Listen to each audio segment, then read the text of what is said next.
సంవత్సరాల తరబడి ఎన్ని మందులు వాడినా మీ మోకాల నొప్పులు తగ్గట్లేదా? ప్రాణ పెయిన్ క్లినిక్ లో అత్యాధునిక చికిత్స. Welcome to Suman TV. తెలంగాణలో విగ్రహాల చుట్టూ ఇప్పుడు రాజకీయం నడుస్తోంది. విగ్రహాల చుట్టూ ఆగ్రహం నడుస్తోంది. ముఖ్యంగా అధికారంలో ఉన్న కాంగ్రెస్ పార్టీకి, అధికారాన్ని కోల్పోయిన బీఆర్ఎస్ పార్టీకి మధ్య ఈ విగ్రహాలపై రచ్చ నడుస్తోంది. తెలంగాణ సెక్రటరియట్ ముందు ఏదైతే 100 కోట్లు వెచ్చించి తెలంగాణ సెక్రటరియట్ నిర్మించారో ఆ సెక్రటరియట్ ముందు తెలంగాణ తల్లి విగ్రహం ఏర్పాటు కోసం గత ప్రభుత్వం ఏదైతే స్థలాన్ని కేటాయించిందో ఆ స్థలంలో రాజీవ్ గాంధీ విగ్రహం పెట్టాలని చెప్పేసి కాంగ్రెస్ పార్టీ ప్రస్తుత ప్రభుత్వం ఆలోచిస్తోందంటూ కేటీఆర్ నిన్న చేసిన వ్యాఖ్యలు ఇవాళ రాజకీయ దుమారాన్ని తుఫాను సృష్టించాయి. మొత్తంగా తెలంగాణ తల్లి విగ్రహం పెడతారా, అక్కడ రాజీవ్ గాంధీ విగ్రహం పెడతారా అనే ఆసక్తి పైన ఉత్కంఠ కొనసాగుతుంది. ఎవరి విగ్రహం ప్రతిష్ఠిస్తారనేది ఇప్పుడు ఆసక్తికరంగా మారుతుంది. మీరు ఈ వీడియో చూస్తూ కామెంట్ చేయొచ్చు. సెక్రటరియట్ ముందు ఎవరి విగ్రహం పెడితే బాగుంటుంది? రాజీవ్ గాంధీ విగ్రహం పెడితే బాగుంటుందా, లేకపోతే తెలంగాణ తల్లి విగ్రహమే అక్కడ పెట్టాలా అనేది ఇప్పుడు ఆసక్తికరంగా మారింది. ఈ సబ్జెక్ట్ పైన మీరు ఈ వీడియో చూస్తూ కామెంట్ చేయొచ్చు. చాలా స్పష్టంగా అధికార పార్టీ ఏం చెప్తుంది, ముందు బీఆర్ఎస్ పార్టీ ఏం చెప్తుంది, ఎందుకు రాజీవ్ గాంధీ విగ్రహాన్ని వద్దంటుందంటే, రాజీవ్ గాంధీ మన భారత మాజీ ప్రధానమంత్రి, అధికారంలో ఉన్నప్పుడే ఆయన పైన దాడి జరిగింది, ఆయన ప్రాణాలు కోల్పోయారు. రాజీవ్ గాంధీ ఈ దేశం కోసం ప్రాణాలు అర్పించారు అని చెప్తుంది కాంగ్రెస్ పార్టీ.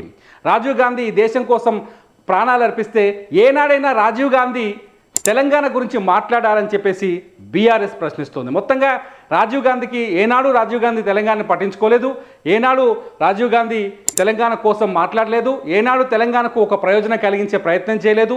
తెలంగాణను అసలు అంటిముట్టినట్టుగా ఉన్నాడు. గతంలో తెలంగాణ ముఖ్యమంత్రిని కూడా రాజీవ్ గాంధీ అవమానించాడు అనే అంశాన్ని బీఆర్ఎస్ పార్టీ గుర్తు చేస్తూ వస్తుంది.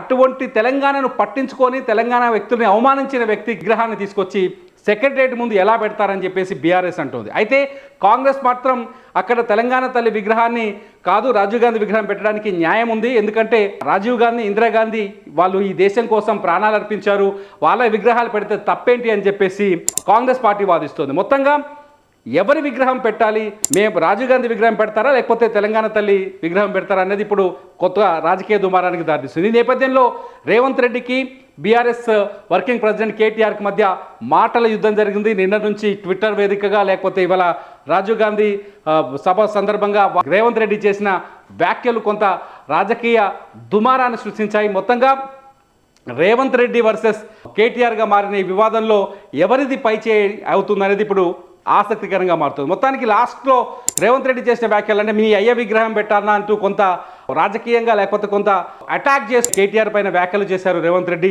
ఈ వ్యాఖ్యల నేపథ్యంలో కొద్దిసేపటి క్రితమే కేటీఆర్ ఒక ట్వీట్ కూడా చేశారు. చాలా స్పష్టంగా ట్విట్టర్లో చాలా స్పష్టంగా చెప్పారు, నా మాటలు గుర్తుపెట్టుకో chief minister, not chief minister, నా మాటలు గుర్తుపెట్టుకో చీఫ్ మినిస్టర్. అధికారంలోకి వచ్చిన తొలి రోజే బాబాసాహెబ్ అంబేద్కర్ సచివాలయం పరిసరాల్లో చెత్తను తొలగిస్తామంటూ రాజీవ్ గాంధీ విగ్రహం ఒకవేళ ఏర్పాటు చేస్తే మేము తొలగిస్తాం, అక్కడి నుంచి తీసేస్తామని చాలా స్పష్టంగా చెప్పారు. నీలాంటి ఢిల్లీ గులాబ్ తెలంగాణ ఆత్మగౌరవాన్ని, తెలంగాణను అర్థం చేసుకోలేరంటూ కేటీఆర్ చాలా ఘాటు వ్యాఖ్యలు చేశారు. మొత్తంగా చాలా స్పష్టంగా చెప్పారు, మీరు ఒకవేళ ఇవాళ తెలంగాణ తల్లి విగ్రహాన్ని సచివాలయం ముందు ఏర్పాటు చేయకపోతే ఆ ప్లేస్లో రాజీవ్ గాంధీ విగ్రహాన్ని ఏర్పాటు చేస్తే ఆ విగ్రహాన్ని అక్కడి నుంచి తరలించి ఇంకో ప్లేస్లో పెడతాం, తిరిగి తెలంగాణ తల్లి విగ్రహాన్ని అక్కడ ఏర్పాటు చేస్తామని చెప్తున్నారు. అంతేకాదు మీరు ఇలాగే చేస్తే రాజీవ్ గాంధీ ఇంటర్నేషనల్ ఎయిర్పోర్ట్కు మీరు పెట్టిన పేరును కూడా మార్చవలసిన అవసరం వస్తుందని చెప్తూ బీఆర్ఎస్ వార్నింగ్ ఇస్తోంది అధికార పార్టీకి. మొత్తంగా వివాదం మాత్రం ఊహించని మలుపు తీసుకుంది. చివరికి ఏం చేయబోతుంది గవర్నమెంట్? వెనక్కి తగ్గుతుందా? తెలంగాణ తల్లి విగ్రహం అక్కడే పెట్టి రాజీవ్ గాంధీ విగ్రహాన్ని వద్దనుకొని తెలంగాణ తల్లి విగ్రహాన్ని ఏర్పాటు చేస్తారా, లేకపోతే ఖచ్చితంగా రాజీవ్ గాంధీ విగ్రహమే ఏర్పాటు చేయాలని నిర్ణయం తీసుకుంటారనేది ఇప్పుడు ఆసక్తికరంగా మారింది. మరి మీరేమనుకుంటున్నారు? రాజీవ్ గాంధీ విగ్రహాన్ని ఏర్పాటు చేయాలి, అక్కడ తెలంగాణ తల్లి విగ్రహాన్ని ఏర్పాటు చేయాలనేది కామెంట్స్ రూపంలో మాకు తెలియజేయండి. మీ బిజినెస్ ఏదైనా మీ ఊర్లో ప్రమోషన్ చేయాలంటే అది సుమన్ టీవీతోనే సాధ్యం. ఇప్పుడే సంప్రదించండి.